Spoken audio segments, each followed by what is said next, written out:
أعوذ بالله من الشيطان الرجيم بسم الله الرحمن الرحيم رب اشرح لي صدري ويسر لي أمري واحلل عقدة من لساني يفقهوا قولي Assalamu alaikum wa rahmatullahi wa barakatuh. Last week we concluded the first aspect of the fifth remark of 23rd word. So this is 23rd word, fifth remark, and we will inshallah continue with the second aspect. Okay. So Bismillah ar-Rahman ar-Rahim. We are reading from the 23rd word, second chapter. And in the fifth remark, we are going to read from the second aspect. And just a little small summary of what we discussed last time. I mean, this fifth remark is basically mentioning of what the purpose of man is, that he is not going to be here forever. And so in this type of existence in this world, and what his purpose and duty is in this world while he is here. And there were like two aspects that the fifth remark touched upon. One was the basically aspects of worship, which is what man is meant to be doing. And the first aspect touched about our experience and whatever we go through in the universe.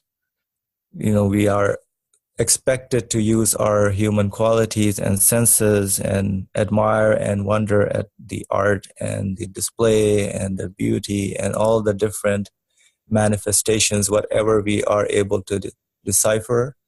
So we can experience that and realize and see that, wow, what is going on? Be really wondered at that. And now, based on that experience, there is this yearning that man develops where man wants to get closer to the one who is giving all this existence to all these things. So now he wants to ascend, as the author puts it, to the presence of the perfect maker and to receive his favors. So that brings us to the second aspect, which is to experience that relationship, that communication, to be in the presence of this perfect maker. Okay? Any comment by anyone? Just interrupt me. Second aspect. This is the station of presence and address wherein man passes from the work to the producer of the work. Okay, so this is the station of presence and address. So station of presence and address, which the author is explaining, wherein man passes from the work to the producer of the work. So by seeing the work and whatever we see in the universe, we go from that to the producer of the work. And man sees that an all-beauteous maker wants to make himself known and acquainted through the miracles of his art. An all-beauteous maker wants to make himself known and acquainted through the miracles of his art. And he responds with knowledge and belief. And so man responds with knowledge and belief. So that's the first paragraph. And so there is a communication going on between the maker and the one who is experiencing it. So man experiences that first, and he questions and uses his questioning abilities and different human senses that he has, his consciousness, free will, and he sees that there is some maker behind it, and he wants to communicate with this maker, right? And man is questioning, why are all these things there, right? So this what is the meaning behind this existence and the communication, why are these things so meaningful to man? And man is able to realize that there is a maker who wants to make himself known through the universe and whatever the art and forms and shapes and design and whatever existence we are looking at and experiencing. And so with that, man is response that basically man acknowledges. That acknowledgement is a response with, okay, and he responds with knowledge and belief. So from the experience I get from the universe, I am able to make sense of what kind of maker this is. So that is knowledge. And I understand that I am satisfied that there must be a maker, and that forms the belief aspect.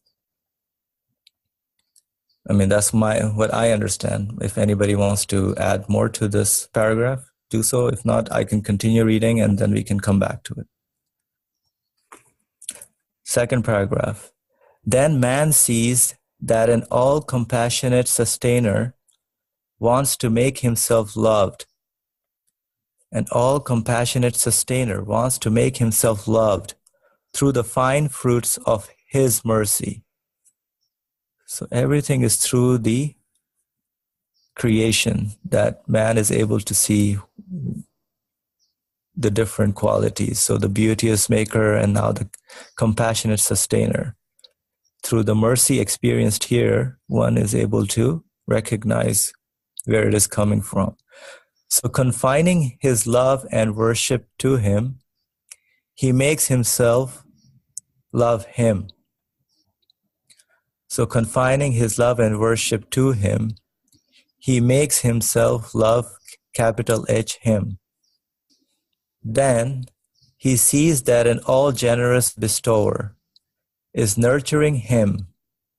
An all-generous bestower is nurturing him with the delights of bounties, material and immaterial. And in return, he offers him thanks and praise with his actions, conduct, words, and as far as he can, with all his senses and faculties. All right, so then he sees that an all-generous bestower is nurturing him with the delights of bounties. So bounties, material and immaterial. And in return, man offers him thanks and praise with his actions, conduct, words, and as far as he can with all his senses and faculties. Then he sees that an all-beauteous and glorious one is announcing his tremendousness and perfections, and glory and beauty in the mirrors of these beings. Then he sees that an all-beauteous and glorious one is announcing his tremendousness and perfections, and glory and beauty in the mirrors of these beings. And glory and beauty in the mirrors of these beings, and is drawing attentive gazes to them. So in response, he declares God is most great. Glory be to God, and in humility prostrates in love and wonder. So it looks like in the example of the reflection in the mirror in this paragraph, from what I'm understanding, that man sees that an all beauteous and glorious one is announcing his tremendousness and perfections and glory and beauty in the mirrors of these beings. So there's these mirrors of these beings. So that is, without that, there is no way, without the mirror being there, there's no way that there can be a reflection, right? So it is through the reflection that man is able to, man being the mirror, that man is able to come to these this understanding of, and be amazed and wondered at what perfection and glory that is, the qualities that are there, and gets to know who the maker and owner of these qualities can be.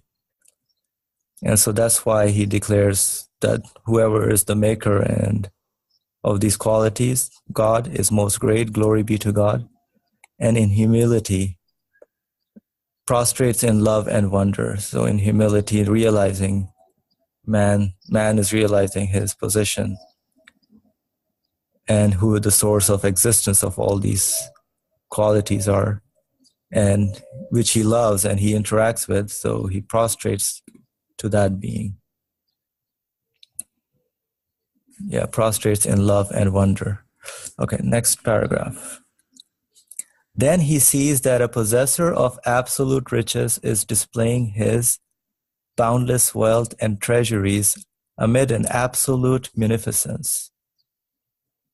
Then man sees that a possessor of absolute riches is displaying his boundless wealth and treasuries amid an absolute munificence.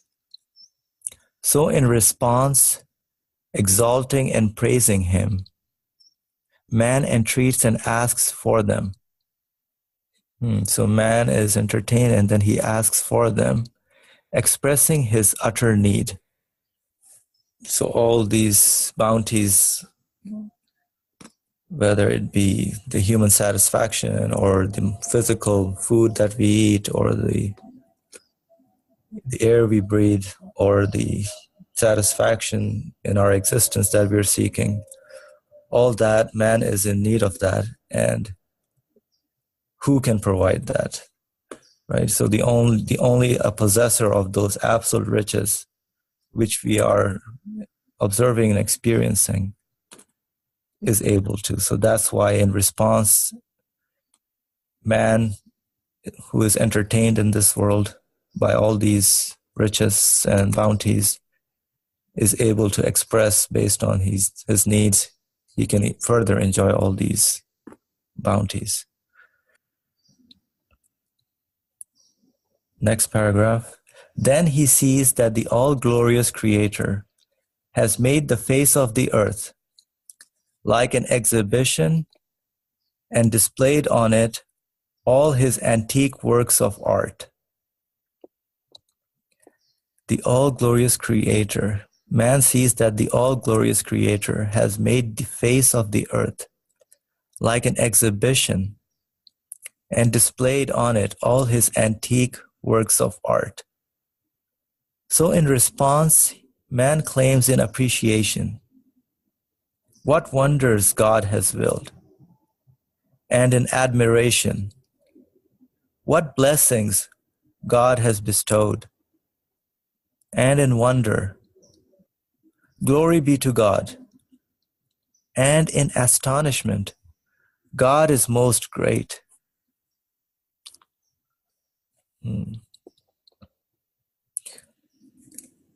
Then he sees that in his palace of the universe, in his capital H, his palace of the universe, a single one of unity has struck seals of unity on all beings with his inimitable signature. Then man sees that in his palace of the universe, a single one of unity has struck seals of unity on all beings with his inimitable signature and with his, capital H, his stamps, signets, and ciphers particular to him, that he inscribes the signs of his unity and planting the banner of unity in every region of the world. He proclaims his dominicality, and he responds with assent, belief, submission, worship, and affirmation of his unity. So this particular paragraph is focusing a lot on realizing the single one of unity. So looking at the universe, realizing that basically understanding that things are not giving existence to themselves, the notion of the cause and effect is not actually, there is only one cause, the single one of unity that man can see and realize in this universe. And how does man realize that? By looking at and questioning all the beings and the creatures in this world, and realizing that they all point to, or they all say that they are not giving existence to themselves, but there is a source that is giving them existence. So everything becomes a sign or a signpost or a stamp and ciphers for man to actually discover and experience. Okay, so yeah, and that's how man responds by realizing all this. Man responds with assent, belief, submission, worship, and affirmation of his unity. All right, next one. Thus, through worship and contemplation of this kind, man becomes a true man. So through worship and contemplation of this kind, man becomes a true man. He shows that he is on the most excellent of patterns.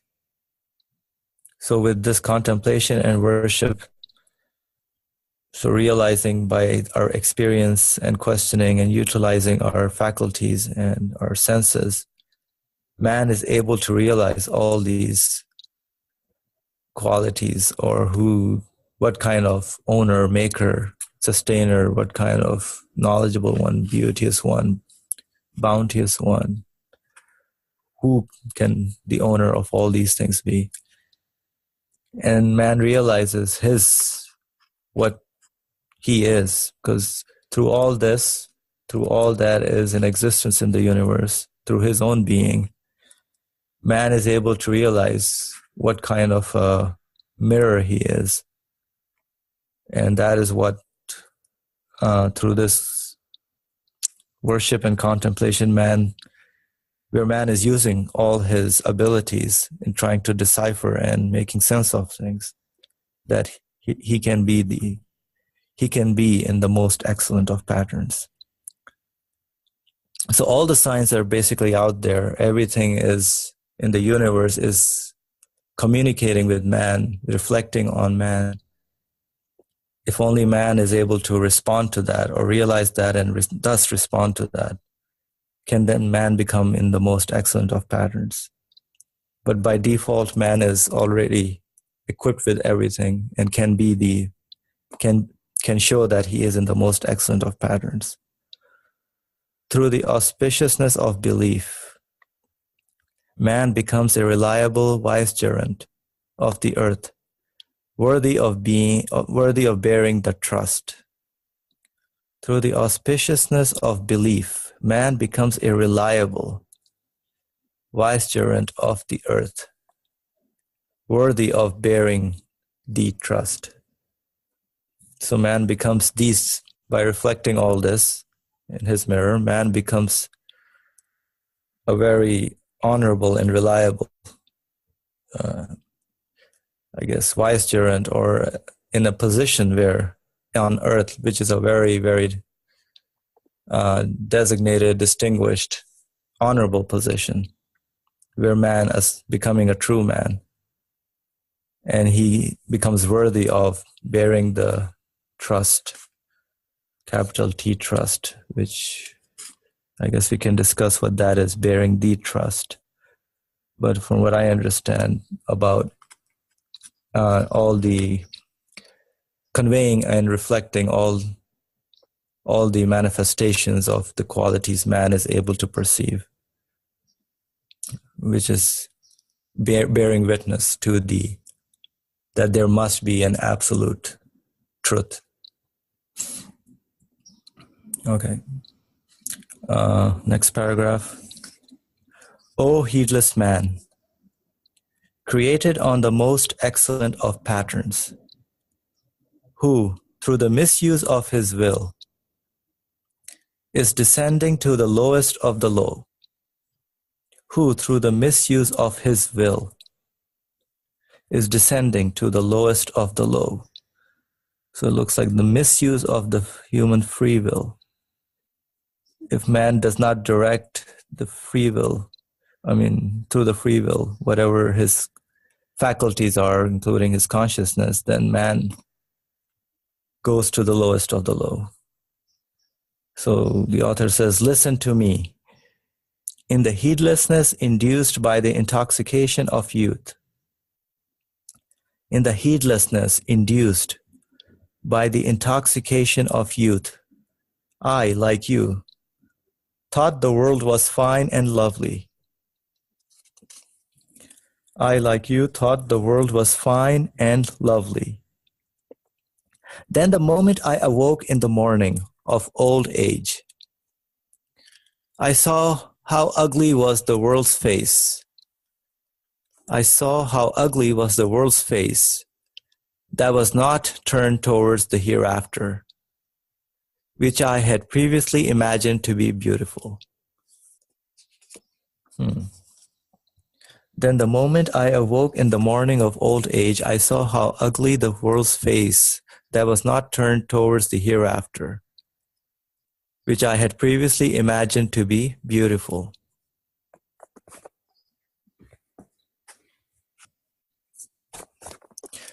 To see this and how beautiful was its true face, which looks to the hereafter, you may refer to the two signboards in the second station of the 17th word and see for yourself. Let me just reread this. O heedless man, created on the most excellent of patterns, who through the misuse of his will is descending to the lowest of the low. Listen to me. In the heedlessness induced by the intoxication of youth, I, like you, thought the world was fine and lovely. Then the moment I awoke in the morning of old age, I saw how ugly was the world's face that was not turned towards the hereafter, which I had previously imagined to be beautiful. So here the author looks like is introducing what all this, the meaning of this world, what all these qualities that we are in our lifetime that we are experiencing, and this face of the world that has to that does not point to itself, but it points to its maker and it points to the hereafter. Okay, so to see this and how beautiful was its true face, which looks to the hereafter, you may refer to the two signboards in the second station of the 17th word and see for yourself. So the first signboard depicts the reality of the world of the people of neglect, which long ago, like the people of misguidance, I saw through the veil of heedlessness, but without being intoxicated. I saw through the veil of heedlessness, but without being intoxicated. The second signboard indicates the reality of the worlds of the people of guidance. I left it in the form it was written long ago. It resembles poetry, but it is not truly that. Glory be unto you. We have no knowledge save that which you have taught us. Indeed, you are all-knowing, all-wise. Quran chapter 2, verse 32. O my sustainer, expand for me my breast. Make easy for me my affair. Expand for me my breast. Make easy for me my affair. And loosen the knot on my tongue. And loosen the knot on my tongue, that they may understand my words. Quran chapter 20, verse 25 to 28. O God, grant blessings to the subtle unitary Muhammadan essence, the sun in the skies of mysteries and manifestation of lights, the center of the orbit of glory, and the pole of the sphere of beauty. O God, by his mystery in your presence, and by his journeying to you, by his mystery in your presence and by his journeying to you, succor my fear, and right my stumbling, and dispel my grief and my greed, and dispel my grief and my greed, and be mine, and take me from myself to yourself. Take me from myself to yourself, and bestow on me annihilation from myself, and do not make me captivated by my soul, and veiled by my senses. Do not make me captivated by my soul, and veiled by my senses, and reveal to me all hidden secrets. Reveal to me all hidden secrets. O ever-living and self-subsistent one, O ever-living and self-subsistent one, O ever-living and self-subsistent one, and grant mercy to me and to my companions and to the people of belief and the Quran. Amen.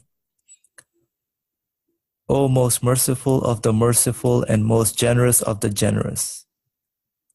And the close of their prayer will be, all praise be to God, the sustainer of all the worlds. So that concludes the second aspect of the fifth remark. Now let's discuss this, inshallah. Jazakallah khair. Alhamdulillah. That was a great reading. And thank you for all your explanations. They help a lot. So let's start from the beginning. I guess we don't have to discuss paragraph by paragraph, although we can do. But do not hesitate to make comments on the overall text. So, okay, let's go. Whomever wants to first shot. I want to hear how you are going to relate this to the email you sent about the loneliness aspect, that particular paragraph you sent. So, because if you can start. I see. So today, actually, I was thinking about the titles that I sent. So some claims that they are just random, exciting words, just to attract attentions. It seems to be working. Like we have the, I guess the number of people joined today is the highest number, one of the highest numbers. The title was Loneliness, and we are surrounded by a big crowd.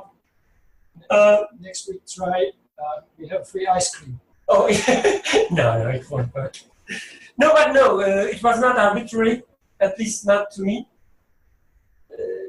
So what I do, when I read the text, whether it is the main idea or not, there's a idea which comes to my mind when I read the text, and this is the idea I usually share. And when I read this part, especially the second part, even starting from the first aspect, the way I felt it was that you can't. Whatever you see around, it's given to you, it's prepared for you. It's prepared for you so that you have this personal communication with your Creator. So that you personally know Him, you personally feel in the presence of Him. And because there's the presence of Him, the way we experience His presence is through all His creation, His bounties, and the all these angels who bring us the message, take us to his presence, this part of the text reminded me that because you are not alone. You are addressed. Let's say, quote unquote, you are an important creation, you are an important person that you deserve to be addressed. And this reminded me this idea of, actually I was like reading some text, the paragraph I sent, where author was discussing an idea of existential loneliness. It's not about, when it's not the feeling that you have when your family or your friends leaves you, or when you find yourself alone on street, but it's more about the idea that when you look at your own existence, when you stop questioning your being, what you are, who you are, you end up with a miserable scene, a miserable scenario, reality.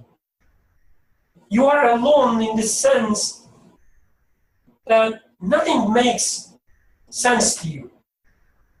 Everything in the creation, they just change constantly. You cannot make sense of anything. You cannot define yourself. You cannot find a purpose for yourself. And you find as a lonely creature. I guess this is the condition of the human beings. As author was saying, that the moment I awoke in the morning of old age, I take it as not, just number of years he has lived, but a moment of realization. I saw how ugly was the world's face that was not turned towards the hereafter. So when you realize you're approaching to the death, when you realize with every breath you've taken, it takes you closer to the death. It makes your life as an absurd design, and you feel yourself lonely. And here in this text, author says just the opposite. You are not lonely, you are addressed. Somebody is giving you his word. Somebody is showing you his beauty. Somebody is loving you. You are loved. So that was the story of the title. I don't know if it makes sense.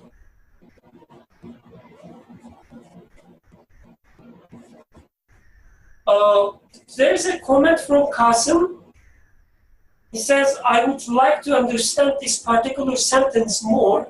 Whenever we get to that paragraph, he quotes the sentence, listen to me, in the heedlessness induced by the intoxication of youth, I, like you, thought the world was fine and lovely.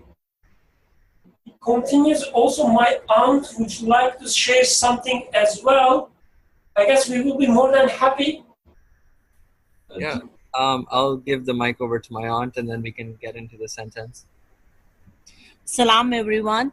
It's a pleasure to hear your sermons and the way you are carrying on with this youth here in New York. It's wonderful. What I've understood from your text and all is that to appreciate and be the mirror of God, first of all, you have to look into your own capabilities that God has given to you. When you when you recognize your capabilities and then you exercise your capabilities to the best of your abilities, only then you will be the mirror to God on earth. Then there will be a unity everywhere, and you will be the true reflection. And when you will be the true reflection, then you will appreciate God, because He is the sole creator and we are all our mirrors.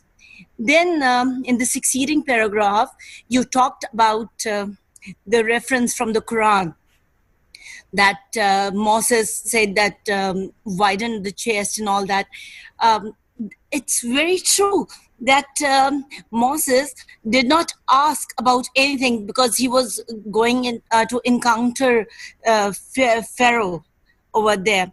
So what he asked was hidayah, the guidance, and he wanted to. He asked that he should be given the ability to speak. This is exactly how you're going to practice it over here. That is what exactly you people are doing. That's wonderful.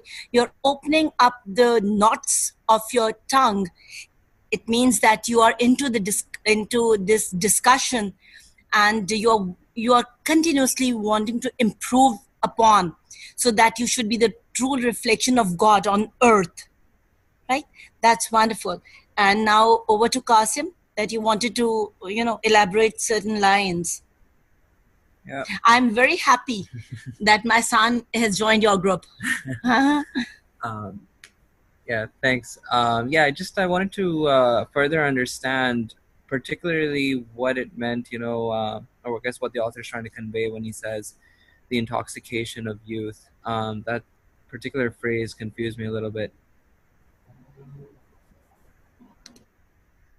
Jazakallah khair, alhamdulillah. Alhamdulillah for a contribution and comments. So for this sentence, I assume we will reach there and inshallah discuss.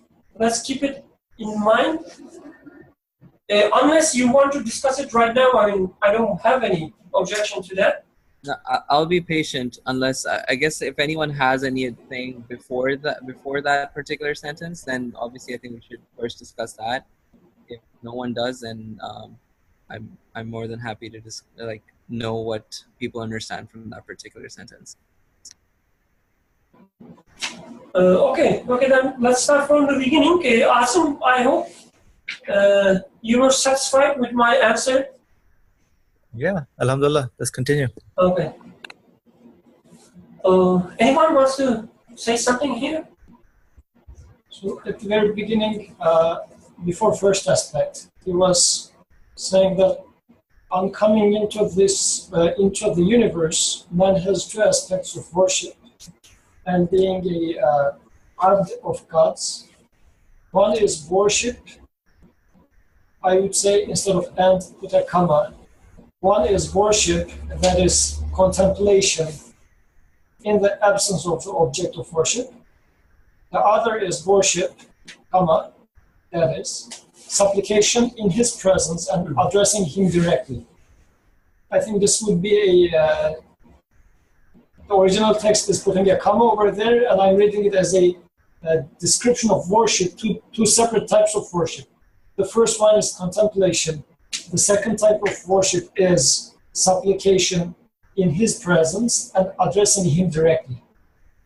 So two sorts of worship. It was interesting because contemplation itself being considered as a worship, which was discussed last week. And this week, apparently building on top of last week's discussion, I am going through some contemplation. Now I am starting to respond or supplication in his presence and addressing him directly. So this is now another type of worship that he is describing. Just wanted to highlight that because this week's discussion's emphasis, I think, is more going to be on this addressing him directly or supplicating to him is going to be the emphasis. I think we can also say we should read these parts to have a maybe new definition of worship for us. Because he's obviously defining worship with his own view, from his own view. So let's be open to have a new understanding of worship. Because through the entire text, neither in first aspect nor in second, I haven't seen any mention of like salah, fasting, or I don't know, any other kind of worship that we usually use. He mentions prostrating somewhere in one of the early paragraphs. But obviously, again, he's giving his own, he's sharing his own understanding of worship, maybe as a wider concept. And as we were discussing last week, we have been studying the verse إِلَّا الَّذِينَ آمَنُوا وَعَمِلُوا الصَّالِحَاتِ. So man was created in the best of the forms, that was descended to the lowest of the low, except those who believe and do good deeds. So إِلَّا الَّذِينَ آمَنُوا وَعَمِلُوا الصَّالِحَاتِ. So what is آمَنُوا, what is عَمِلُوا الصَّالِحَاتِ might be explained in here. Because now this is the station in which he is describing the duty of man. And in the verses that we have been studying, the exceptional parts, or the exceptional group of people which are not going to descend to the lowest of the low, was those who amanu and who amilu salihat. So doing good deeds is, I guess the first thing that comes to mind, doing good deeds is giving charity. Or if you push it a little bit harder, salat is also, so these are the automatic descriptions that we come up with. They say like even as smiling is a good deed, which is good, yeah. So in here, the author is defining it somewhat different, which doesn't mean that giving charity or smiling is going to be outside of that. But he's giving a more comprehensive definition for those amilu salihat. And also for amanu, he is pointed to that in here. So these are the purposes of man being created or being sent to here. Can we say like he's kind of feeling underneath or giving a base for your smile to be considered as worship? So you see, if you go through these steps, go through these processes, then you're giving charity, and smiling becomes a worship. I don't know why I felt like Brother Osman might have something to say at this point, since he is not joining us today in person. Oh. I'm expecting that if he was in here, this is the place that he would make a comment. So let's ask him, what is your opinion, Brother Osman? Heat up the discussion. So when he talks about this supplication in his presence, or at the very beginning of second aspect, he says, this is the station of presence. Presence of what? What does this presence mean? So let's talk about that. This is the station of presence and address wherein man passes from the work to the producer of the work, and he sees that an all-beauteous maker wants to make himself known and acquainted through the miracles of his own art, and he responds with knowledge and belief. I thought it would be a short sentence, and apparently it was a whole paragraph. So, okay, let's start discussing this. Any idea what he means with station of presence, or what does it mean to be in presence of him, or in his presence? Any ideas? So since this, oh sorry, go ahead. Yeah, go ahead. Who was talking? It was Feria. Feria, I guess you should go ahead. Otherwise, there will be a family. Go ahead, please. To me, what I understand from presence is really my interaction right now with the universe. And so here I get to interact with things. And obviously, if I'm questioning or getting meaning from my interactions, then I can pass, like the author says, so I can go from creation to its creator. So I can go from the work to the producer of the work. So, so it's really the interaction with the universe. That's how I understand the presence and being addressed. So like y'all were saying before that we are being addressed, right? If we really pay attention to whatever catches our gaze, then, you know, we come to realize that somebody's like introducing itself to us, like catching our gaze, like, hey, knock, knock, you know, look at me, or, you know, ponder over my existence so you get to know, who I am, something of that nature. Asim, I guess it's now your turn. Oh, I was just gonna say, like, you know, like so the first aspect was the contemplation, so where we were thinking about it and trying to understand what it is, whatever the existence means to us, right? Reflecting on that. Let's say, for example, with Berkan, for example, as an example. So I communicate with Berkan, for example, via phone, via email, text message, and I sometimes, maybe let's say he mailed me something, so I have this communication going on. I come to know, oh yeah, this is Ober Khan, who, you know, my friend in Philadelphia.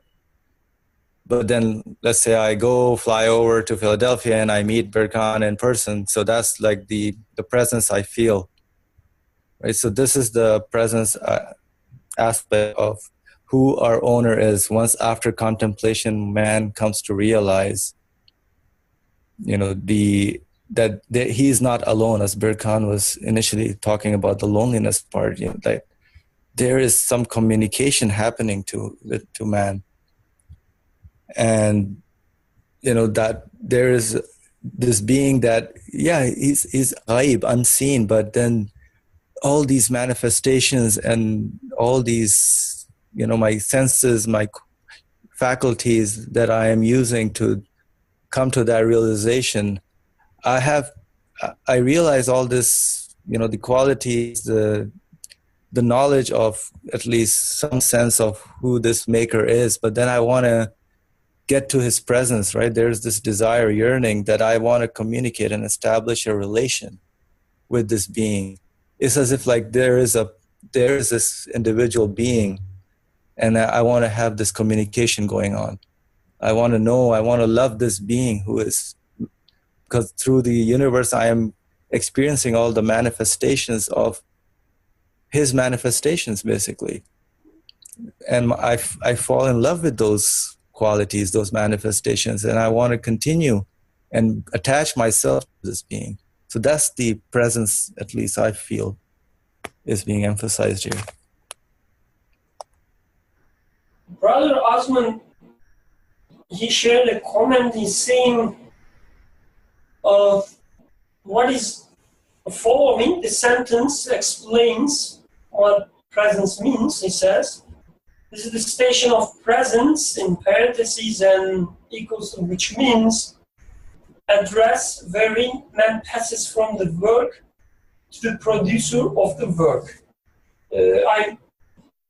I assume he means the presence is referring to the process of passing from the work to the producer of the work.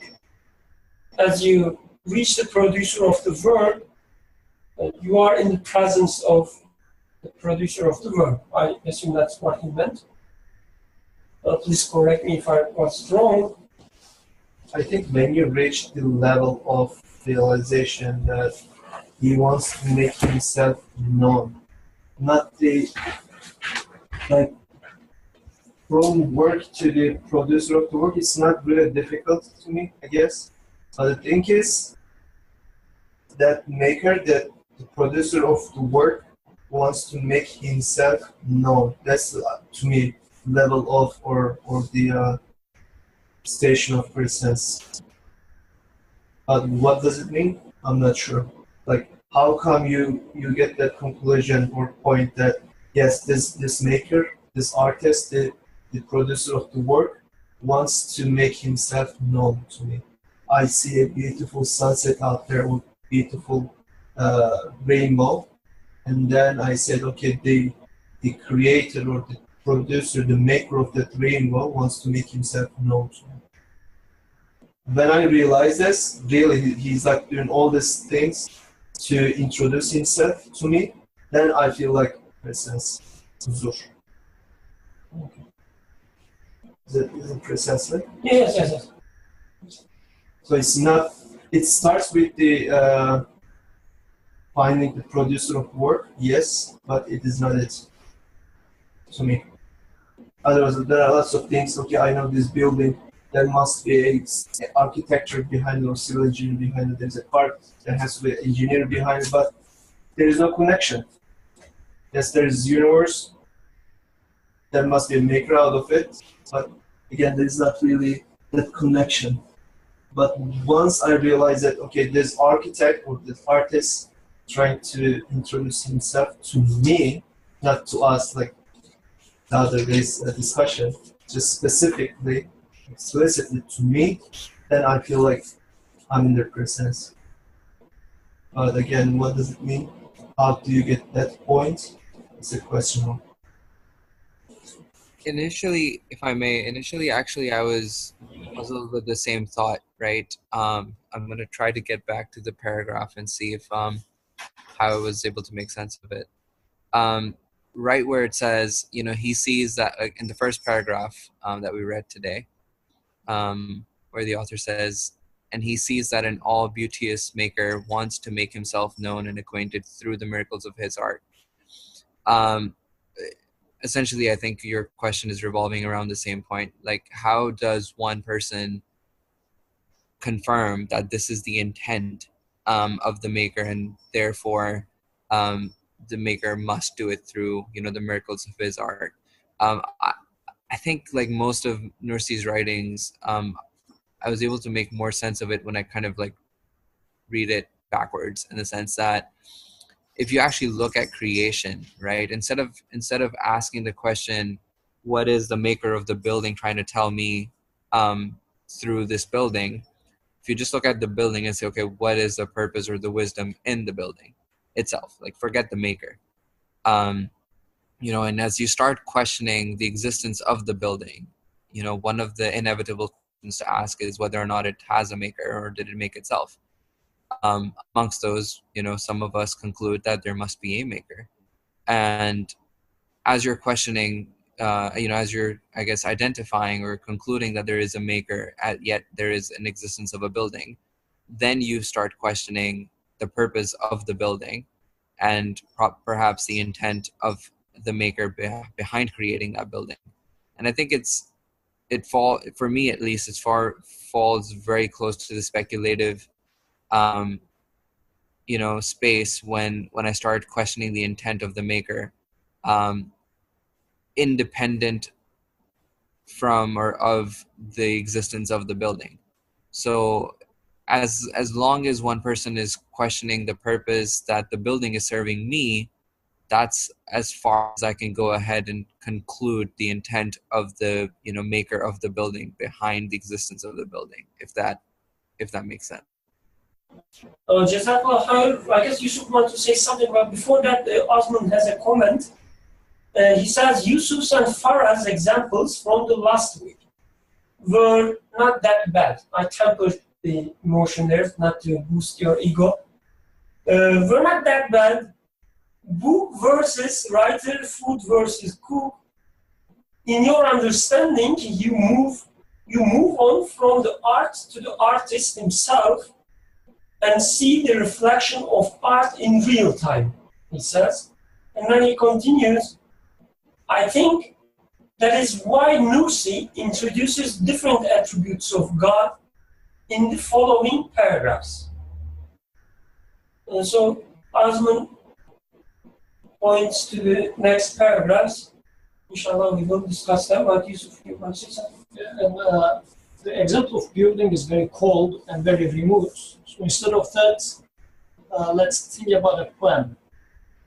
So it might be a very beautiful love poem, let's say. You're reading it, and you really like the rhyme of it. You really like the emotions that are being spoken in this poem. And you start appreciating the man which has written it. You say, wow, this guy should be really not knowing how to use the language. Because the words are as if dancing. So very beautiful use of the words, very nice combination of the words. Emotions are very nicely communicated, whatever. But then they say that this poem is written, so you're sure that somebody has written this, no doubt about it.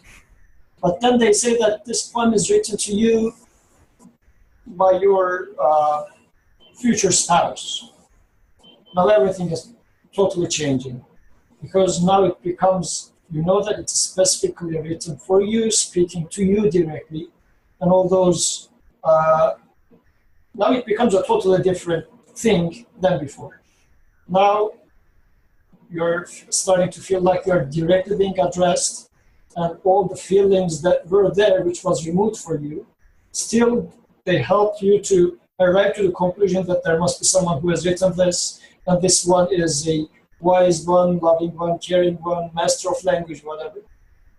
But once you start seeing this aspect of it, then it's a whole different story now. You start getting excited, and now this person is communicating with you through this poem, and then you would like to respond back immediately. So now you are feeling the presence of the poet.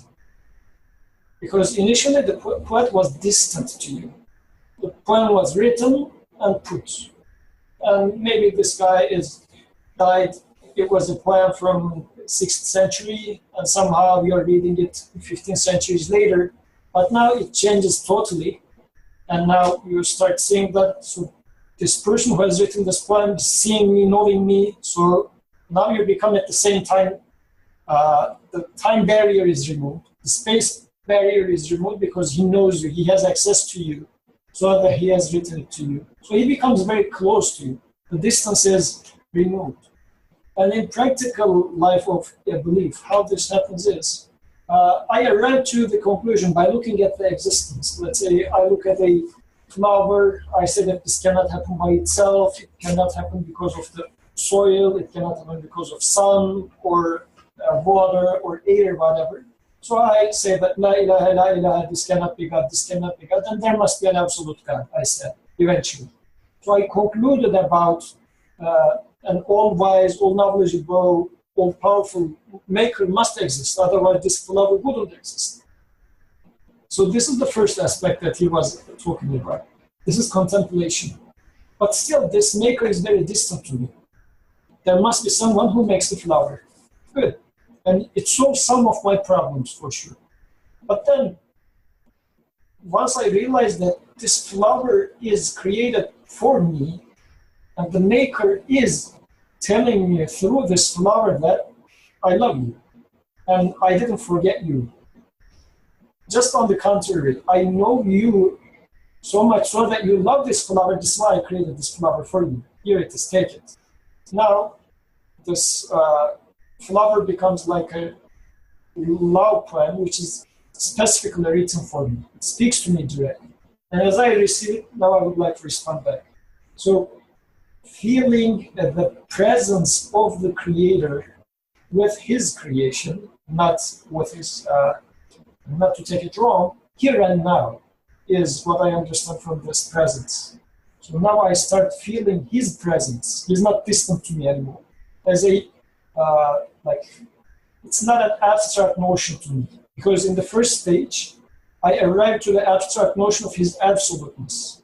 And in the second one, he starts becoming real and very close to me. Then my jugular vein, practically, not only intellectually, theoretically, no. Practically, I know for a fact now, I feel for a fact, not only know, I feel for a fact that it is very near, and there is no space, time, boundary between me and him, and he keeps knowing me, talking to me, and now I would like to respond back with all my feelings. I guess when you start attributing everything you experience to him, this is where it leads you. Once you realize that even my jugular vein is created by him right now, at this moment, the feeling I have in me It's created by him right at this very moment. My ideas, my sight, it's everything. I'm just in his hand right now, as if he's holding me, he's creating me, he's shaping me just right now. Then you feel in his presence. And contrast this, just so that you're reminded it. Contrast this to a creator which initiated the creation with Big Bang and left everything to itself. So much of a distant creator. Or you are not there. You said that, okay, he is, there must be someone who is moving every particle. But yet, I didn't see that he is moving me specifically for me to get to know him. Because if I do not get this personal aspect of it, still I can say that he is so much of a magnificent, he must be so much of a magnificent creator that he is moving every single particle in the existence, or giving existence to every single one of them. But once I take my position as well, saying that, but he is doing all this to talk to me directly, specifically, then everything is changing its color. It becomes more vivid, more real. It touches me then. Otherwise, again, it's staying very distant. And this is exactly what I meant with ontological loneliness. When creator is not there for you, when everything is just happened by themselves, and you are left alone in this creation, then you are a lonely creature. And the opposite, as we discussed now, that you are being created right now. So the creator with you all the time. Every particle of you, as you were saying, is being created. You are being taken care of. He is the Rab, Lord. Not Lord, but Rab, sustainer. Every single moment. He is the Qayyum. He is self-subsistent one. Is taking care of you or creating you every single moment. Without him, you will be just annihilate, explode. Yes. This is the opposite of ontological loneliness I was referring. And somebody was saying something, sorry. What are some ways to make what has been said thus far real for me? In other words, how do I experience the presence of my creator in the moment? How do you make it real? That's the question, right? Yeah, I mean, logically or cognitively, I understand the argument. It makes sense. But what do I do now in my everyday life? How do I really experience the presence? So talking about the presence of God is the first step, or talking about that step, that aspect or station, like Norsi introduces here, is the first step, necessary step. If it's not too early, I'm asking, how do I actually really experience it? If it is a premature question, that's okay. We can address it another time. Actually, that was perfect timing. I don't know if Mariam wants to say something, but because just the moment you asked the question, she realized the sunset from the window. I have a window which looks at the sunset. At this very moment, it's very beautiful. Would you like to explain your emotions, your tone, Mariam, or no? Okay, let me share mine. The other day, what I felt when I was looking at it. So, at the first stage, as he was speaking, first aspect, when you look at the sunset, what you see there is, yes, it's beautiful. The creation is so beautiful. The art is there, you see it. Like, there's no discussion. To deny the art in the sunset, I guess you have to be really like an animal. It's not about the belief, it's about just being human. So just optical illusion, you know that? Whatever, like naming doesn't matter. Like looking at a sunset and not being touched by it, it's just, I guess, being a rock, not even an animal. But anyway, you see the art, and you have this feeling of the appreciation, the thank. Or let's say you have this lovely connection with the creation. That is the first aspect. You said, okay, whatever is there, it's so lovely. It's created in a lovely way. And I love it. That the creator must be the one who, who knows how to create in an artful sense and so on. But then once you realize, in the second aspect, the feeling you have, or you yourself, your relationship with the sunset as well, is being created at this very moment. You are in his hand in terms of creation. Once you realize and once you attribute this love you have in you to him as well, I guess as a naive person, or in the layman's words, I'm sure Yusuf has many things to correct me. This is not like as a complaint. What you say, what you articulate is just, my creator loves me. Like you are being addressee of such a lovely scenery, and you are given this emotion of love, which matches perfectly what you see. The only thing you can say that my creator loves me. I guess to me this is so practical. It's just, a matter of looking at the sunset, just admitting yourself whatever you feel there, whatever you see there, without trying to naming it, without trying to giving some names, false names, as we were discussing in retreat. It was, I guess, Brother Ali was referring to a verse in Quran saying you give all these false names. So anyway, without giving all these false names to the sunset, I guess what you feel is the presence of your creator, presence of a loving creator, that you are being loved. So again, to me, this is just something practical. Osman says in the 24th letters, Nursi talks about universe as the speech of God. Do we see it as such? He asks. So it's quiz time.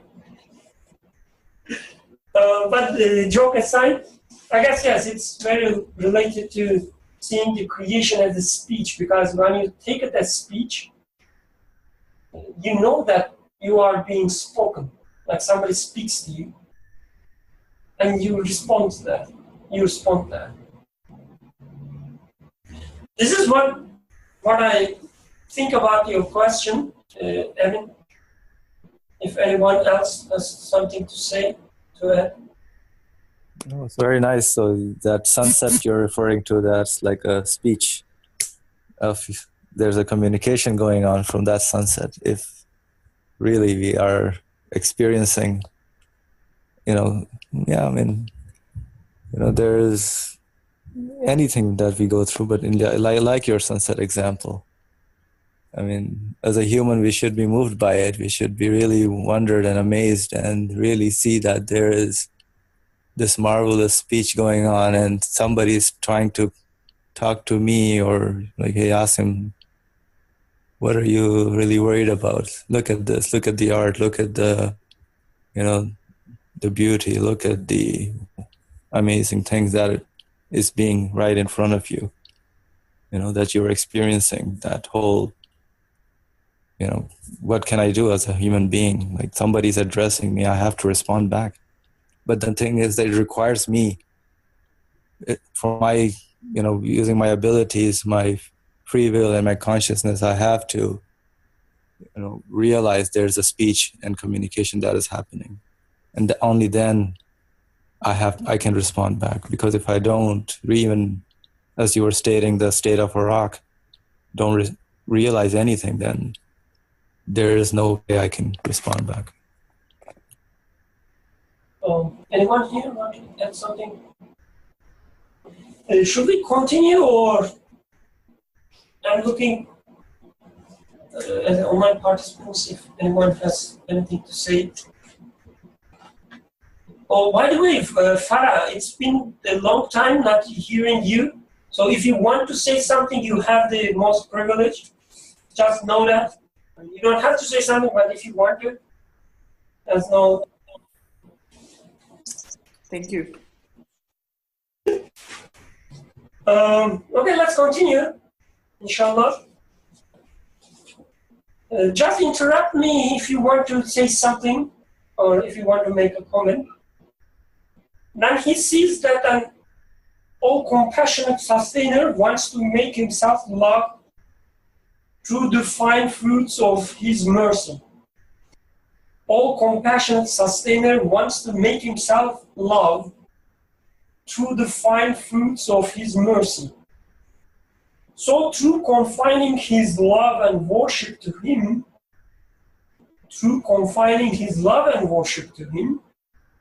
he makes himself love him. I guess a better translation of this last part would be what you were saying, Yusuf.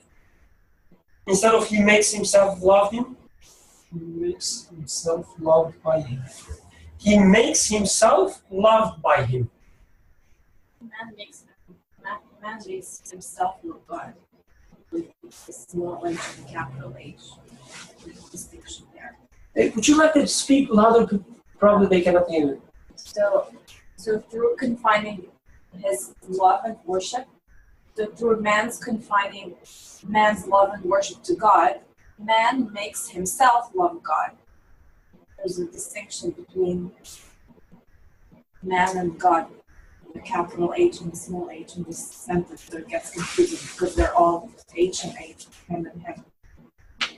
And also there's an issue with the translation. In the original text it says man makes himself loved by God. Yeah, the right translation, with looking at the original text, the right translation should be the man makes himself to be loved by God. So he is the object of the love, the man himself, and the subject is God. But in translation, it's the other way around. This is interesting, right? It says, all compassionate sustainer wants to make himself love through the fine fruits of his mercy. So what do you understand from here? Sustainer wants to make himself love?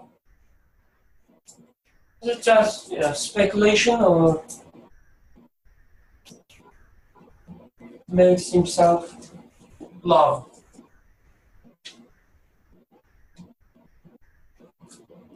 The way I understand is, so when I take the universe as a speech or a continuous creation addressed to me, and then when I realize whatever I experience, as he was saying, fine fruits of his mercy, when I experience these fine fruits of his mercy, and when I realize that they touch to my sense of love, like it triggers the love in me, this is, I guess, the way to articulate this experience, that, oh, he wants me to love him.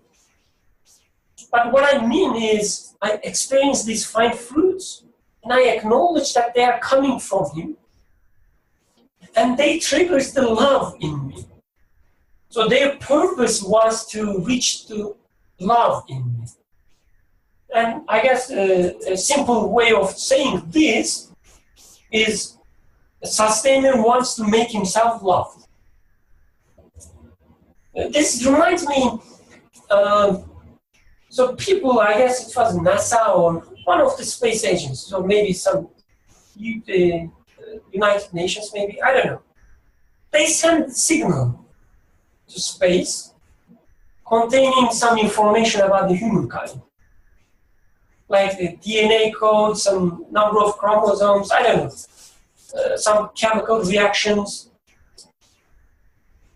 So expectation was when an alien species discover a signal, and when they realize that whatever inside the signal touches their wisdom or their ability to know, then they would understand that whoever sent this signal wants to be known. Right? So it's like an invitation to alien species come and destroy us because we're sending all the spirits of humankind. But anyway, so again, the idea was to show the alien species that we want to be known. And how you do that? By telling about yourself, by showing your works, by showing your art. So when it touches to their faculty to know, it means you are wants to be known.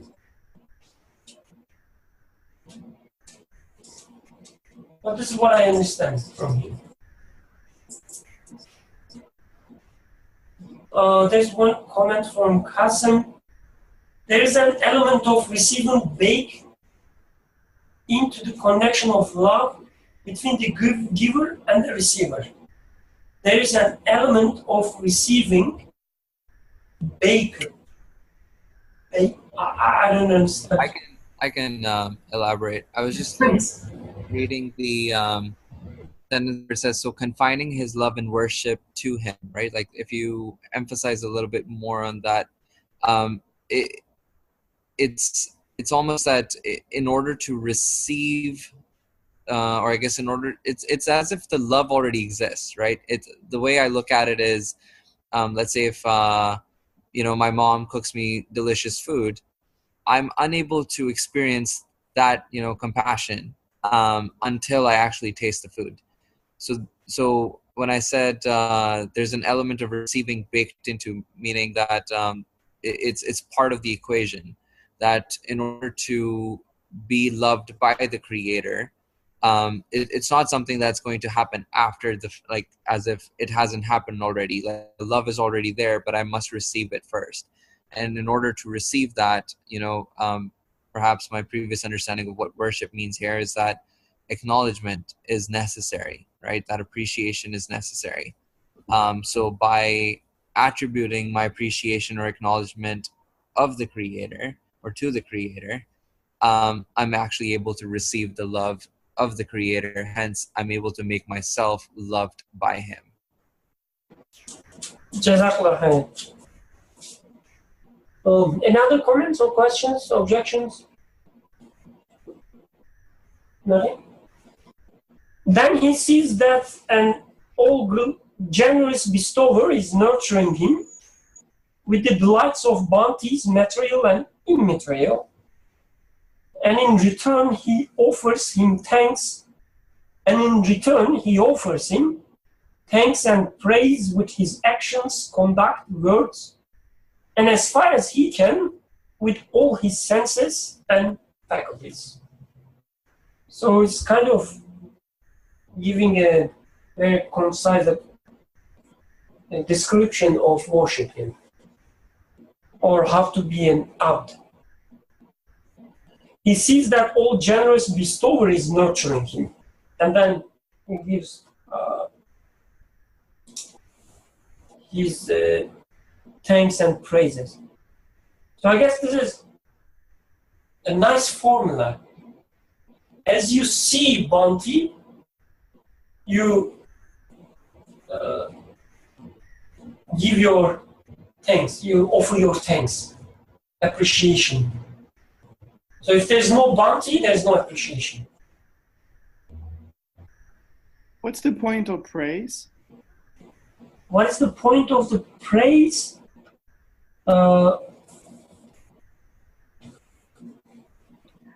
To allow me to elaborate, when I receive the gift from a friend, I thank him or her, but I don't see myself praising him or her while talking to him. It just doesn't feel authentic. I don't know. I could, think of him or her with good thoughts and appreciate his or her gesture that's included in offering thanks. So I don't know, why would I praise the Creator? What's in it for me in praising him? I have a follow-up question to that, to your question, actually. I mean, like, how do you view praisal or to be different from thanking or appreciation? Yeah, in layman terms, if Qasim gets me a birthday gift, the latest model Ferrari, for example, I will thank him, but I'm not gonna tell him or everyone, Qasim is the greatest person I've ever met. He has so many, elevated qualities. So the word praise reminds me of such statements, and they feel weird, awkward, as if they don't fit in the experience. You just lost your Ferrari. Okay, Chevy will work too. Anyone wants to give a shot at the question? I guess we do this, maybe not for birthday gifts, since maybe Emin is not born into a culture in which birthday gifts are that much valuable. But let's say, I'm just speculating, Emin was in a darkness, and somehow one day a man came and enlightened his world, solved his problems, and like as you were mentioning, at some point maybe Emin was in a ontological loneliness. A man came and just lit up a light, and Emin is just relieved from this pain of darkness. And then somehow we ended up sitting together with Emin at some point, and he starts telling me about how great this man was. I should get to know that man so that my world is also going to get enlightened. He wants to share the magnificence and greatness of this man who enlightened his world. I guess this is very human in this sense, to say that, man, I'm very glad that I met this man. He really enlightened my whole world. You should get an opportunity and go and talk to him or her, whatever. I don't know why we do that, but we do that. But of course, in real life, since Emin is a conscious man, he's not going to praise a man as such. He would say that no matter if this light come to me through a man or a book or whatever, he says that, okay, I was relieved from darkness, but it was because of the creator of light, or the guide which guided me from darkness to the light. And I'm very happy and very pleased with that. And I would like to share this good news with everyone, so that maybe another person out there is within darkness and he wants to be saved from that. And we also enjoy that. If you are in darkness, and if I am somehow was in darkness and now experiencing light, I would like you to also get into light and enjoy the light. So I would share my experience with this magnificent man with you, praising him, saying that, go, we should also, it's both a way of me thanking this man. By praising him, I am showing my appreciation, and also as telling it to you by advertising him, sort of. I would like you to also get in touch with him and be saved from darkness. How much, sorry, hopefully I'm not cutting you off, but how much of this praise is actually dependent on a person's kind of conscious free will? What I mean to ask here is that almost in any, like, as I'm thinking out loud here, almost in every scenario, right? The moment, let's say, Amin accepts my gift, right? He, even if he doesn't go around telling people that, oh, look what a great man Qasim is, and so on and so forth, even in the acceptance of the gift, is he, or can he not be looked as, a reflection, or someone can basically extract a more meaningful interaction from his acceptance of the gift, and therefore the praise still happens for others, irrespective of whether Amin chooses to do it himself. And the kind of the verse that I believe this is a verse that it reminds me of is that, like everything, in creation kind of like exalts the creator, right? Like it praises the creator. So I'm thinking that maybe that praisal doesn't need to happen as literally as, perhaps as Amin was asking, like he doesn't find himself in a situation where he's, exalting the giver of the gift. But perhaps that's not necessary. Perhaps in just acceptance of the gift, that example becomes a praise. These two comments help me begin to understand, I guess, what the praising entails. I think when I connect the transaction or receiving the gift or light, either case, when I make the connection to my experience, I think praise is, in this context, is just a different degree of acknowledging, the source. Thanking is one degree of acknowledging the source, because, it probably happens to you all. If when you do a favor to someone, you are automatically in expectation of the thanks, because acknowledging the act is crucial. Otherwise, the transaction is incomplete and it creates a cognitive dissonance. So maybe the praising, when connected to the experience, I think it makes a lot of sense. Before, when I asked the question, that connection was not clear. And as I dramatized and exaggerated, praising was like a decoupled, disconnected activity from the receiving the gift. When it's decoupled, it didn't make any sense to me. But after these two comments from Qasim and Yusuf, connecting or extracting meaning, different degrees of meaning out of my receiving the gift, I think that makes a lot of sense. Thank you for your comments. We have one more comment, I assume. Would you like to say something? Sure. And the sentence also says the bounties are material and immaterial, and then in the same order, thanks and praise. So you can thank for the material things and praise for the immaterial things, because when you thank for something you get, like I got a pen from you, so I thank you for it, but I praised the thing that made you a thoughtful person for giving me such a gift, because those are the personality traits in that person. So I'm praising what made you think of that. It's your traits rather than just saying thank you. So it reflects the order of the bounties, material and material. So what I told actually, when Emin asked the question, one thing is, I think, Emin, you letting your professional life, limiting your examples, Ferrari and then Chevy.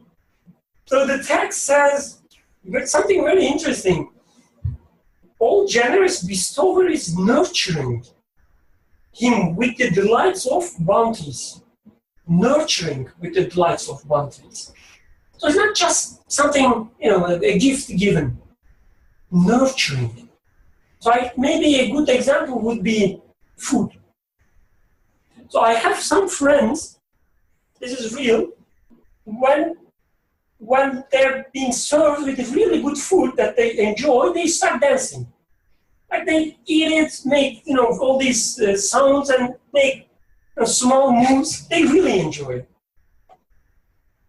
And when the food is good, like a soup that you really like, so yes, the offering thanks is already there.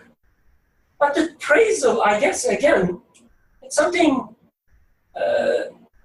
comes naturally, quote unquote, Because what you drink, what you eat, you love it. And you say, whoever did this is a good cook. Whatever I'm experiencing eating here, it's really delicious. And this is what I understand from the appraisal. Like, you taking these bounties and being nourished by them. Praising the effort and the generosity. Yeah. You're not praising the piece of bread. Yeah. And these friends that I'm mentioning, they are referring, give them the food they like and they will praise you. Like this is not in I'm not trying to say that they attribute something to you or so on. But no, the praisal will be there too. Because they take it as real bounty. And they think they are being nourished by it. They see the delight in it. So when you say, for instance, Ferrari, yes, it's a perfect gift, maybe it's a great gift, but it's not something nourishing. It's not something, I have the delight. But when I think of the soup that I really enjoy, like who wouldn't praise his or her mom, saying that my mom is the best cook? We do that. And we do that sincerely. Because we think she nourishes us with the delights of the bounties. I think maybe not Ferrari, but what if I say 2001 Passat? Green. Emin says something. He says, I disagree, and then he puts smiley face. If one finds God in a cherry, she or he can find God in every other experience. Okay. I cannot disagree with it. Or Passat. Or Passat, yes, that's true too. But it has to be 2001 Fentley. Yeah, and it should have a leaking engine.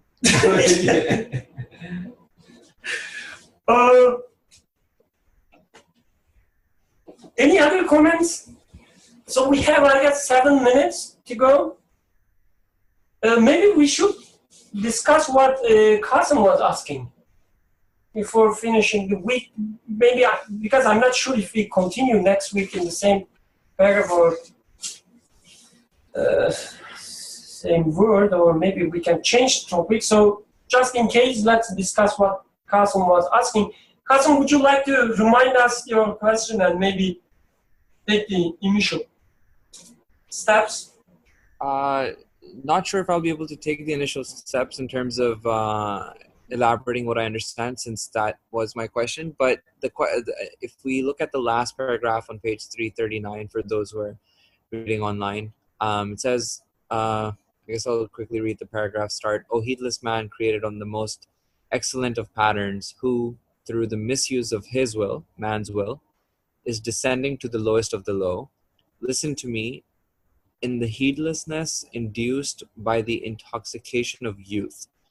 I'm not sure what the intoxication of youth is. The only understanding that I've been able to make of it is the difference between youth and how the author says old age is in terms of, I broke it down in terms of understanding, right? So if I come across anything, creation or any experience in life, the first immediate experience or the first immediate interaction is how I'm defining youth, right? Like the stage where I haven't given it much thought, the moment where I haven't questioned it. And I'm defining old age as more of a more understanding of that experience or that situation, to say, that I have a better understanding. So therefore, anything which I haven't questioned is intoxication for me. Like in youth, for example, right? I mean, he's saying, oh, heedless man, right? When are we heedless? Mostly in youth time, we have a lot of things going on in our life. Right? There are a lot of, especially in this day and age. I mean, it has always been, it's very easy for man to forget that he is going to get old. He is going to get weaker, or there will be a stage where he'll be getting closer to the age of the grave. So it seems in youth that this is the life, and as if we are going to be living this life forever the way it is. So there's a lot of things that are taken for granted. There is not much questioning or realization, although it does come, but youth kind of preoccupies with us with, we love, I love youth. I don't want to get old. This is what is within a human being. But this is what the point the author is trying to make is, don't love this temporariness. Don't love this youth that you think, Asim, that you're going to be like this forever. No, things are not going to stay like the way they are. So these things, realize that these things are temporary. And that's how at least I am understanding what youth is. This heedlessness in my mind that things are going to be in status quo the way I will always have my energy that I feel I have right now. I will always be young and running and, sharp in my abilities. But then this is not something that is everlasting. It's only a stage of learning. It is something, for example, when you're going through college, you never stay in college all your life, right? So you do graduate at one point and enter, as a practical example. Yeah, so youth is one of those stages that one has the opportunity to learn from. Well, here I would like to add a bit. Perhaps I might not be as clear as I should be. Like, youth is a time when you have got maximum strength, optimum capability, optimum capacity. So when you don't use it to your maximum, it means that you're intoxicating. So it's the prime time, and we are at the optimum level. Your energy, like Asim has just pointed out, that's very true. And using your abilities, again, I would say, to the best of your capabilities, that's youth. And when you don't use it, it means that you are forgetting yourself. And when you will realize this, that you have forgotten yourself at the old age, when the time has, long gone. So this is what I understand. Azman also has a comment, being the oldest of us. The illusion of considering this world permanent and looking for the pleasure and eternity in this life. He ends with a question mark. And then Emin adds, yes, and also notion of youth reminds of perceiving our experiences as frozen and unchanging and static. Perceiving our experiences as frozen, unchanging, and static. He continues, forgetting the dynamic nature of existence. Forgetting the dynamic nature of existence. So I assume not seeing the change, not being a part of the change, maybe. Yeah, in other words, that forgetting that I am subject to the change. سبحانك لا علم لنا إلا ما علمتنا إنك أنت العليم الحكيم وآخر دعواهم الحمد لله رب العالمين.